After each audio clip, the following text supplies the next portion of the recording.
Hello viewers and welcome to Daily Politics. I am Hamza Idris. The welfare of police officers in Nigeria has long been a topic of concern and debate. The challenges they face range from inadequate training and equipment to poor working conditions and low salaries. Recognizing the need for reform, the Nigerian government introduced the Administration of Criminal Justice Act, ACJA, in 2015. The act aimed to improve the criminal justice system, enhance the rights of the accused, and ensure fair and efficient trials. However, the effective implementation of the ACJA remains a challenge. As President-elect Bola Tinubu prepares to assume office, there is a growing expectation for his administration to prioritize police welfare and further strengthen the implementation of ACJA. And on the program tonight, we'll be talking to Dr. Salahuddin Hashim. He is the Director of Programs at Clean Foundation. Welcome to the program. Thank you very much for having me. We're happy having you in the studio. Thank you very much. We'll go on a short break, and when we return, the conversation commences. Don't go away.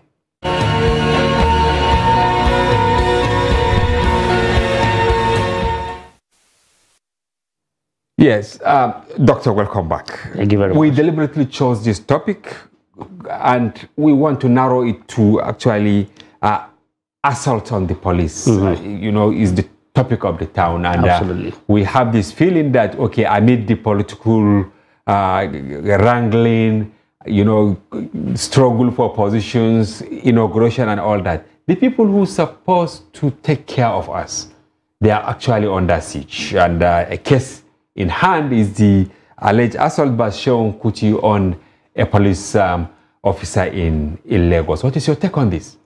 Well, for me, I think it is rather an unfortunate incident. What we saw was a direct assault on a law enforcement agent, and that didn't in any way go down well with anybody who is particularly an advocate of a justice system that we have seen to be very fragile over the years, particularly coming from the back heels of police brutalization and the kind of citizens upheavals to be able to manage that situation. And of course, incidentally, Seun, who happens to be a personal friend. Oh, Seun Kuti. You know him? Oh, absolutely. I've never met him. Was also in the forefront of the police brutality campaign. Yes, and the EndSARS. Absolutely, the EndSARS. And to now see a figure as such now becoming it is actually unbecoming of such incidents, and I think that is actually condemnable, irrespective of whatever the provocation was. It does not justify it. He's actually Seun is a thought leader in his own sphere. He's a model in a community of individuals who see him as somebody who can actually influence. So to now be seen or be caught in that web of civilian brutalization of a law enforcement agent is something that really should be condemned by all and sundry. And of course, for me again, is that unfortunately, the kind of work that our law enforcement agents do, like you mentioned in your intro, they are those who protect us. Yes. They do a lot of dangerous work. They don't sleep when every other person sleeps. They run marathon in terms of the timing. Some of them leave family and friends, go into deep fields to be able to protect Nigerians. But of course, what do they get in return? The state that should actually be there for them in terms of provisioning of welfare and making all the infrastructure for convenience available, seemingly is not readily available, because these guys, if you go into the detail of how they survive, I must tell you it is actually the survival of the fittest, because a lot of them cater for as little as their uniform, they are buy for themselves. A lot of them have to procure boots for themselves, because all of those things should be things that should be handed over to them on a periodic basis. Food has been a problem. You need to see the shelter where these people live. It's been a bit of a problem. Why are they at the receiving end, especially in Nigeria? You've traveled widely. Oh, yeah. I have also traveled widely. I remember there was a time, I think it was in Germany, you know, from a city to another city, and some of us, the passengers, were already seated in the aircraft, and then and we saw, of course, I noticed empty seats, you know, in the aircraft. It's actually a big Boeing. But yeah. Unknown to me, it was reserved for, you know, police, you know, there. And when they were to get into the aircraft, it was announced. Absolutely. And almost every other person in that aircraft stood. Yeah. Waiting for them to enter. Fine.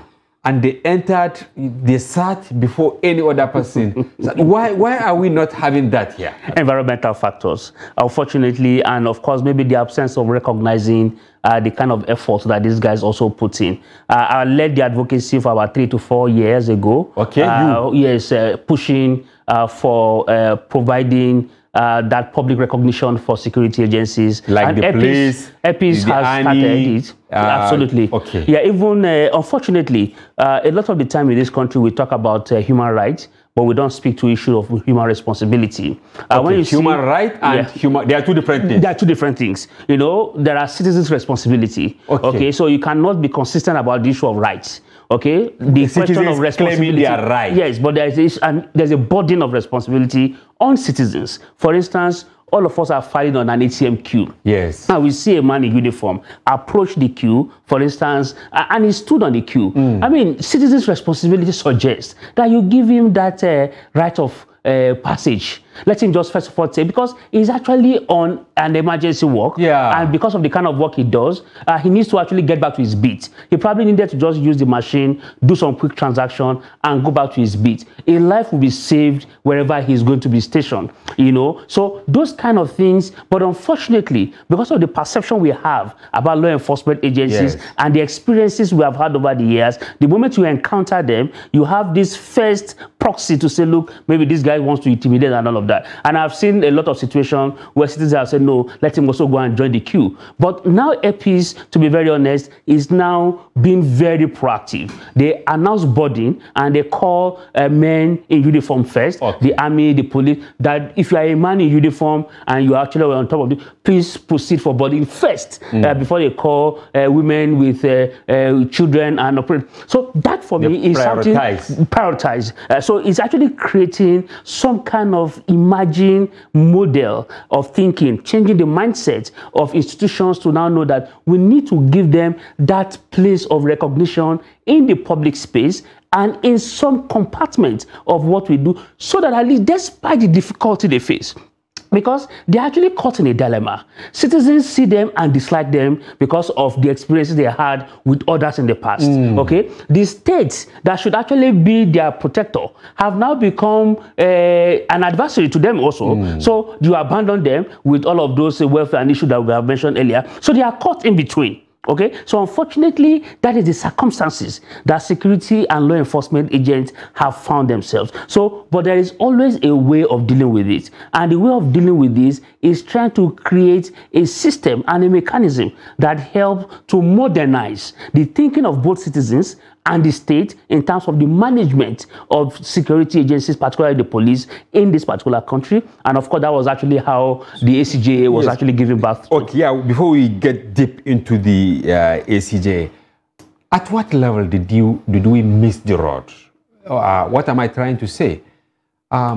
Whenever there is an issue involving the police, for instance, and the civilians, the general impression out there is that the police are the aggressors. We never give them a chance to say, look, these people, they are there for us. Why can't we listen to them? At what level did we actually miss the road? Social construct.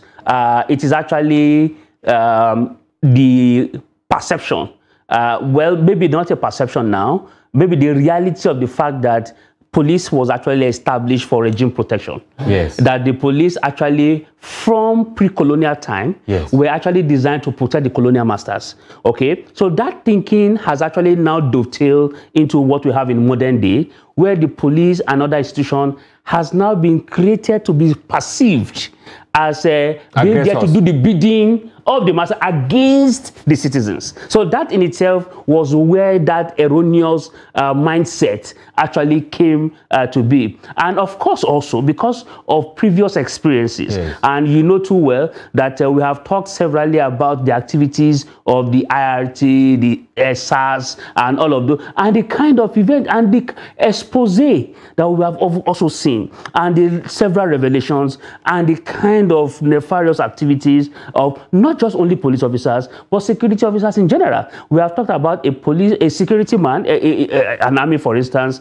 who was given a lift, for instance, got midway, killed the owner of the car, and attempted to take the car just between. So you realize that there has been a lot of ills in the society that has been perpetrated by these people. And again, it is as a result of the long-term military interregnum in this country. The attempt by the military to somewhat, invariably with every sort of circumspect, incapacitate the police as a way of either reducing the potential coup d'etat or not allowing any sort of facilitation of that particular process. So for a long time, the military has actually seen the police as some sort of adversary, exactly. Adversary. Okay, and so they impoverish. Is it true? Because I have had this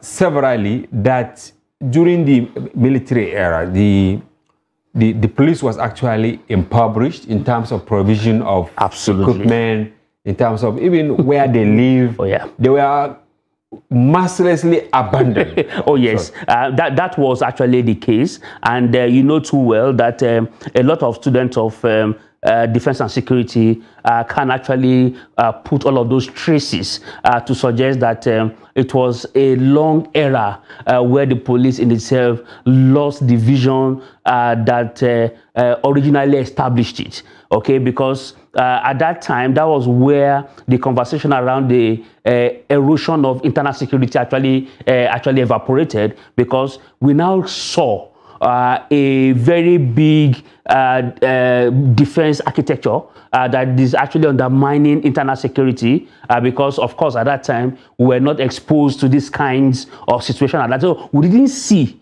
it coming. We didn't really find that threat that they were already living with us, but because we weren't speaking intelligence at that time, so that didn't happen. And that in itself has also affected the post-traumatic stress disorder that you find police officers exhibit when they come in contact with citizens. Yes. You know, it affects their psyche, their morale. For instance, a police officer leaves his house and he has woken up from a dilapidated house. Yes. And his child hasn't had leaking. No water for the family. And the restroom is not there. Yes. You see maybe 30 or 40 officers and their families using one facility. In a very tight and unconducive environment. In fact, if you go through barracks, you will realize that that was a problem. You will see this consistently happening, and then the officer goes out in the morning, fully dressed, proxy of the state, fully armed, and then he comes in contact with a civilian. And the civilian will now come in a checkpoint and ask him, why are you stopping me? Yes. So the aggression, because the civilian in the first instance, he believes that he's going to be exploited. Because exactly. And then on the other side, the security operative, he felt insulted. Yes. So he transferred the original aggression to the civilian. Because he will now see the civilian inside the AC, winding up, okay, living conveniently and comfortably, and he'll now be asking you, you slept well, you have eaten well, you are driving a very good car, and then of course, rather than showing me empathy, you know, the least you could show me is empathy, and you are looking at me with disdain. So obviously those kind of issues happen, and that is where the gap of responsibility and rights comes in. But again, is also an issue of recruitment. The recruitment process also somewhat has become very faulty within the police, and that in itself, because of the return to democracy, a lot of our political elite has now seen that arena as a place to abandon people who somewhat hasn't shown any direction in life. Oh my God. Okay, you have somebody in your community who has been abandoned for everybody. So let me settle him. So let me just carry him and just go and dump and say, look, IG, can you please help me to appoint this person? Meanwhile, whether the interest is there, whether the skills, exactly, whether the pedigree. So the best hands no longer get into the police. Okay, the best hand, they push them into something else. So those that the family seem to have abandoned and the community see as a threat, then they say, okay, look, just find a job for him in the police, let him go there. So over time, because of the activity of politicizing our recruitment process, we have now been able to, unfortunately, recruited a number of hands who have now become threats to civilian authorities and citizens at large. And this for us has been an unfortunate situation. And finally, again, is actually the weakness of our institutions. The institutions of the state that should actually provide a conducive environment. I'm sure you recall at a time when the former president, Goodluck Jonathan, visited the college in Ikeja. Yes. I'm sure you must have seen that video. The video, in fact, it kept trending, trending. Even international media, you know, latch on that. Oh, yes, it was horrible. Becking an officer requires a number of investment, and that investment must also deal with emotions, emotional intelligence, the kind of investment you put. But look at that college. Look at the bed they slept. There was even no foam on it. There was just an iron bed. Oh, my God. Okay? They had to share, 20 cadets who share one head of fish. That, for me, was the height of inhuman treatment. These are the people that you want to protect. Absolutely. Okay, doctor, this question that is bothering me since maybe 2 or 3 days ago is, where are celebrities getting the effrontery to attack security operatives? Where are they getting the confidence? The show, you know, we have the Portable, you know.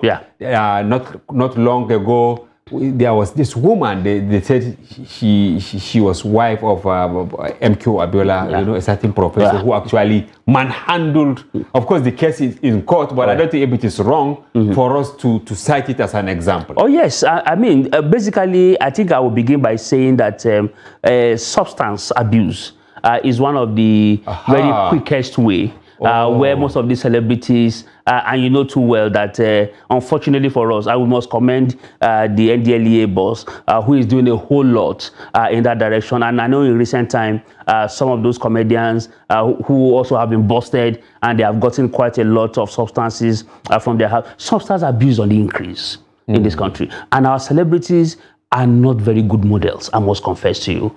A lot of them are bad influences on young people. And I can guarantee you that the way they go, if we don't find some control measures, and that is why the issue of content control, even on TVs and all that, must also be paid attention to. You see music videos these days, the only thing that you see are smokes and women and all of those things. Those are not moral values, those are not social values, but to some people it resonates with them. But to be very honest, if we must talk about nanotechnologies, if we must talk about children who should think, you know, with fast intel, people who should have a very arithmetic and supersonic thinking, that we must actually reduce those levels of content and put them. The world has gone global. Okay, we have people who are doing robotics now. At the age of 6 in the UK, you already have a robotic class, for instance. Wow. You already have a laptop to yourself.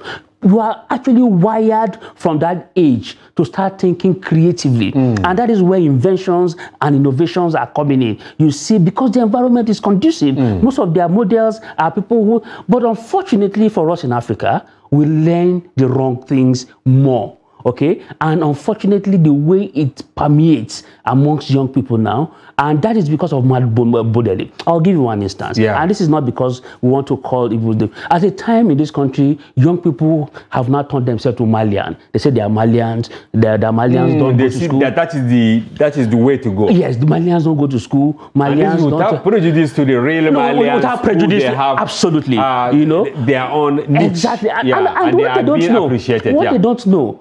The Mali guy graduated from one of the best universities in London. Wow. One of the best university. Okay, he came out one of the brightest, but he came to understand what the society truly wants, that the society buys into all of those nuances, and he decided to sell it. And he cashed on that. And he cashed in on it. And unfortunately, it is growing, people cashing on. And you find out that this has actually been the back end of what our models have become. And that is called the abuse of substance. Secondly, is that fame, if you don't manage it, and it intoxicates, and it allows you to think that you're on top of them, particularly for people who constantly are celebrated wherever they go. So they see it as an affront, that as a currency for them to be able to cash in and actually deploy any kind of attitude that they want. And I can tell you that these are so many others, so many other factors we see playing out consistently amongst our celebrities. So because of the fame they also enjoy, and the esprit de corps they see among the society, so they feel that they could do anything. And unfortunately, again, it's because over the years, and this is not without any form of prejudice to the police, it's because the police itself has somewhat cheapened itself to provide support, cover, personal escorts to these guys. Okay, just because you have some so-called celebrities and all that. Okay, they recruit them. Yeah, I saw a video of a wedding recently of a comedian. A lot of them were in Benin just a few days ago for the wedding of one of their guys, and I saw one of the guys who is one of the popular, and he had 2 more posts. Okay, coming, and it was a video that I saw. I mean, if you have those kinds of privileges, okay, you feed them, you give them the allowances, you support those kind of things, then you begin to grow. Meaning you can hire and fire. Absolutely. And you can sanction. So it creates this kind of mentality to say, look, this is the way. And to be very honest, we have one of the finest police and policing system in the world. Dr. Salah, we did a report here in Daily Trust a few months ago on the commercialization of the police, and they have a platform that from there any other person can go, you log in, and then you describe what you want. Okay, I want 10 policemen. They should come with 2 hillocks, they should have so arms and all that. Now they will assess it, they will charge you, and then they release them to you. Of course, we discussed this, but it is still really relevant to this discussion. Can we say that some of these attitudes and this was approved by FEC. So it's not that the police IG or somebody is doing this. And the reason they gave then was that the privilege, the VIP privilege being given to, these politicians and all that, it's been abused. And therefore, it's better you apply, you formalize, instead of you settling the DPO, who will give you... So make it official. You give the DPO money, then he gives you these people to escort you to your village and all that, that they should make it formal. Is there anything formal? And has it in any way improves the image of the police, or it rather diminishes? No, I think it diminishes it over time, because what it does is that, you see, familiarity to a very large extent leads to contempt. Brings contempt, and that is what we have actually noticed over time. And of course, the issue of commercialization has been one of the biggest discourse within the community of public safety consultants and of course practitioners, to say that there's a need to create a little bit of some myth around how to be able to assess the services of the police in that particular regard, because what it does is that one of the things over the years that we have also noticed is that people who get those kind of services and they are deployed, they use those guys also to perpetrate other things. For instance, you get to your village, you have maybe 5 officers attached to you with 1 hillocks, and you fail, you pay you food, and somebody was owing you since last year when you came home, and you say, look, this guy has been owing me, please, I want you to deal with him. So you realize that they are not, other than the purpose, they are being used as instrument of coercion. So these are the kinds of things that you really would see in public discourse. But unfortunately, I think it is also because of the failure of institutions. And since we have returned to this democratic era, we have not really seen a parliament that is actually very responsive and strong enough to provide the kind of oversight and the kind of direction that helps to strengthen the police. I must say that the executive have made attempt. They have what they call the presidential, the portal, okay, presidential reform and transformation organization that was set up. Okay. And the idea for that is to be able to set up some kind of innovations that helps drives the police, okay? And that roadmap and that institution has actually been able to provide some level of direction, strategic thinking, strategic plan, and what are the things that they should do. And I think, for me mostly, is that a number of things, maybe when we get into the other details, I'll be able to make sure later, but the fact is that there are certain things that the police needs. One is that, as we are in this country, the issue of interrogation, which is also something that the Aja speaks to. The police doesn't really have any school that actually schooled it. The police has to go to the military to actually learn interrogation. And the question is, I don't understand. We have quite a number of the military don't do interrogation. Police colleges and interrogation. Police academy and all. Oh yeah, interrogation is actually supposed to be a special school. Because for you to be, you don't mix it with too many. You can do it in passing as a gloss, but the module for interrogation is actually huge.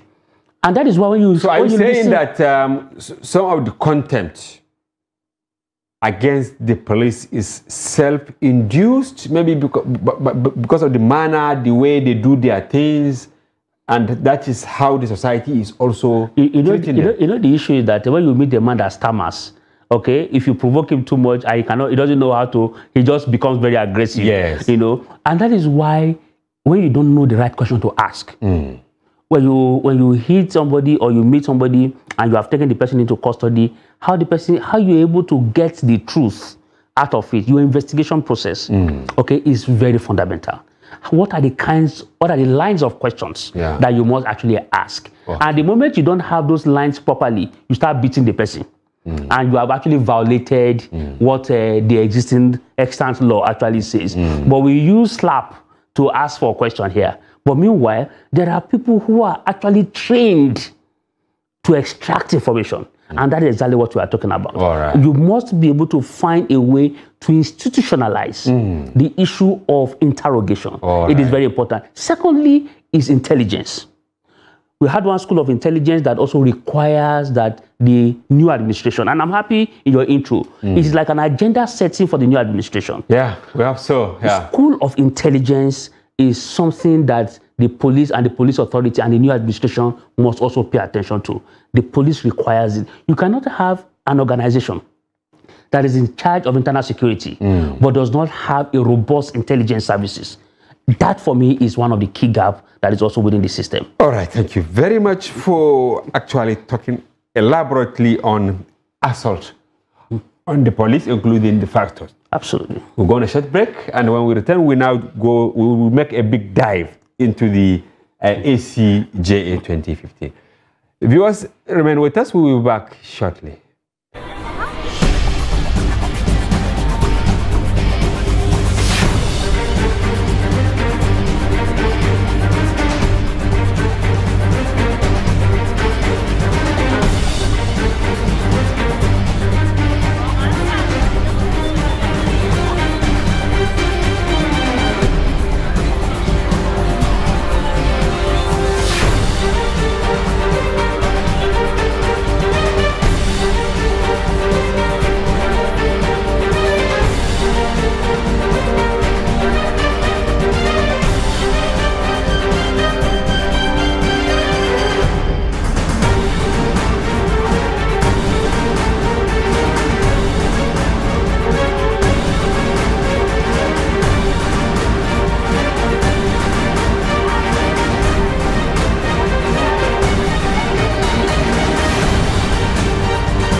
Trust TV, documenting the Nigerian story.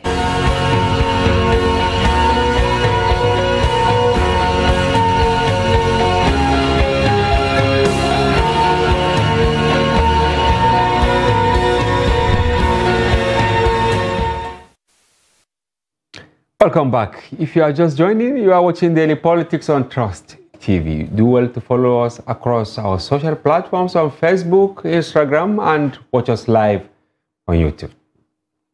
We still have in the studio Dr. Salahuddin Hashim, and we are discussing ACJA in this segment after discussing, of course, assault on the police. And it also has to do with a lot of the things the police do. Now, what is your take on the spirit behind the ACJA 2015? One of the most beautiful and delicious piece of legislation since we have returned to democracy. You mean since 1999? Oh yes, one of the most beautiful piece of legislation because the ACJA has about 29 unique provisions, and some of those provisions were meant to further strengthen the effectiveness and the efficiency of our criminal justice system. Yeah. And of course, to provide those kind of value chain that allows everybody within the pyramid to understand what they should do part time, what are the responsibilities, what are the burdens of proof that you must actually bring to the table, the respect of rights, because the right-based actually framework, and the kind of what you should not do as a law enforcement agent. And of course, one of the very important parts is also the attempt to decongest our correctional facilities, also providing magistrates with an opportunity to consistently visit detention centers, review cases, review suspects, review inmates, and find a way to further decongest. Because those are some of the things that we have found out, because our correctional facilities most times have now become more of a training ground. For killing ground. As a training ground. Training ground for more criminals. So rather than correcting people, so people get into those corrections and become more hardened. So ACJA made attempt to address all of that. Very beautiful provision, actually. I want to have some specifics here. They said on unlawful arrests, they cited section 10, subsection 1 of the CPA.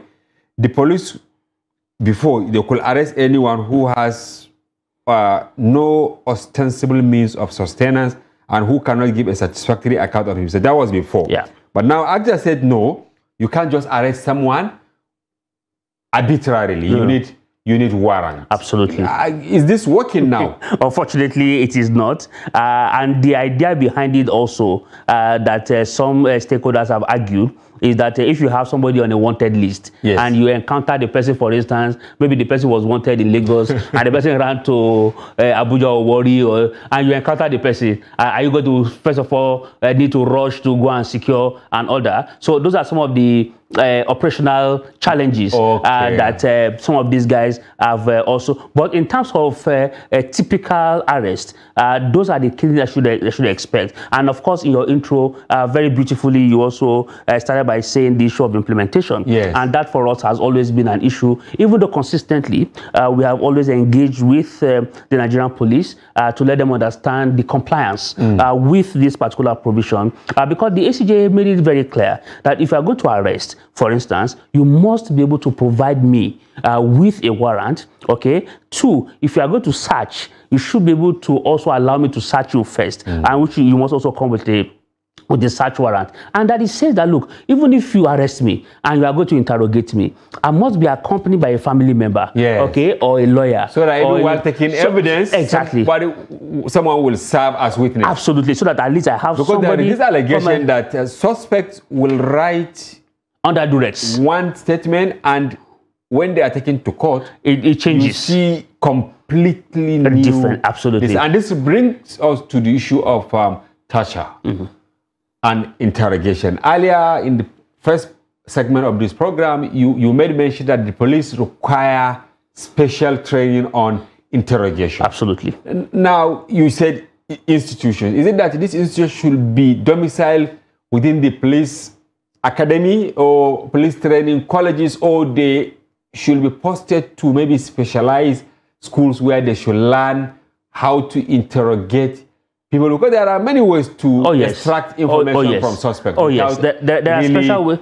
Infringing on their fundamental human rights. Absolutely. And that for me is the reason why that is important, that there is this special school even though you can learn it broadly from the level of the cadet and as you go on, well, there should be a special school where people who graduate should be posted into different commands. And that is why the issue of interrogation room, the ACGA made it very clear that you must have an interrogation room. And that when you have an interrogation room, you must also have a recorder that records the proceeding of not the just the voice, but also maybe video. Yeah, maybe a video. So the reason why that is also there is because to avoid the officer from also applying torture or coercion in the process. Okay, so that because you are going to be culpable if you are caught on tape. But unfortunately, we don't even have an interrogation room also, which for me is one of the issues that we need to have. What we usually have is the conventional place where they probably keep the suspect on the floor or keep him on the bench.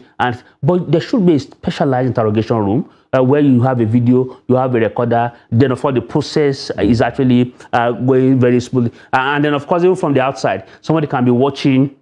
Maybe a family member can be watching just to be able to make sure that he has a witness that also has, but that is also not happening. And of course, sometimes the police would actually adduce this to the issue of funding, but private civil society organizations, you know, like have actually provided in some places, Lupeju, in some police station, very beautiful interrogation rooms, built and of course equipped with all the necessary infrastructure, hoping that they will actually be maintained, and then of course they will be sustained also. But of course, the number of politicians we have across the country is actually very huge. But Doctor, there is this snack that you have hardened criminals.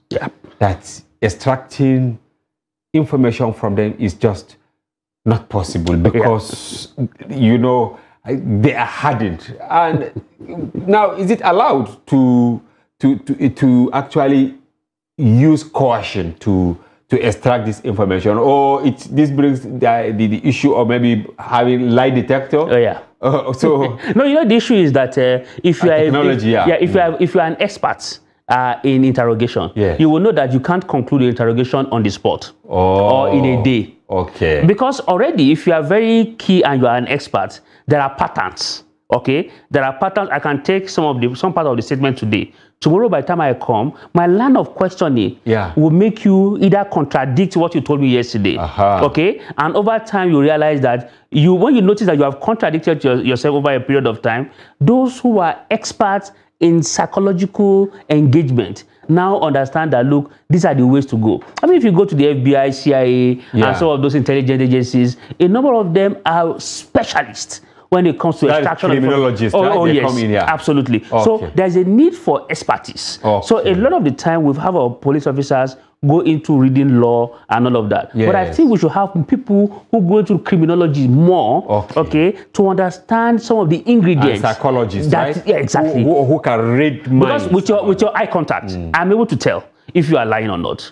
But don't you think, of course, Nigeria, we are said to have some of the best laws in the world, but implementing them is our problem. Absolutely. But don't you think that these law enforcement agents are also constrained? Because they said you should not keep a suspect for how many hours? More than 24 hours. To take him to court. And if you are unable to complete extracting information and then you take him to court, the likelihood is that, especially minor offenses, the judge will release them because they're poor prosecution. The police lack capacity for diligent prosecution. Exactly, and that's because they also either fail or neglect some of the proceedings. You can approach the court and request the court for additional time to be able to get this thing. I saw that of show. Exactly. They ask for more. So so for those they really want to engage, they know how to do it. But unfortunately also, and this is not without any formal, it's because you know how it works here, you know, and how people always want to get out of trouble. And when you want to get out of trouble, you always know the kind of things that you should do. So those are the kind of practices that has actually made those kind of things to make it look like. But when the police want to do their policing function, I tell you, they do it diligently and they are very meticulous with it. But unfortunately, we have a society where, like we established in the first session, police are badly treated by both arms. And of course, the man now waits for any opportunity that offers him hope for the day. And then, of course, opportunity presents itself. And the question will now be, what does he do with it? Would he want to be patriotic in terms of how he diligently prosecutes the process, or would he now want to say, look, I just left a problem at home, and this is an opportunity for me to solve that. Since I'm now an abandoned species, maybe I should actually take care of myself. So those are the kind of things. And when you have people who are also boxed because of the level of setback they have also experienced, both in career, both in terms of revenue, both in enumeration, both in promotion, both in posting. The politicization and the godfatherism sometimes also put some of them under frustration. And they just feel, okay, I have a cosmate. We came in together, but today he's favoritism and all that. So you realize that the guy just feel, okay, the system is actually unfair.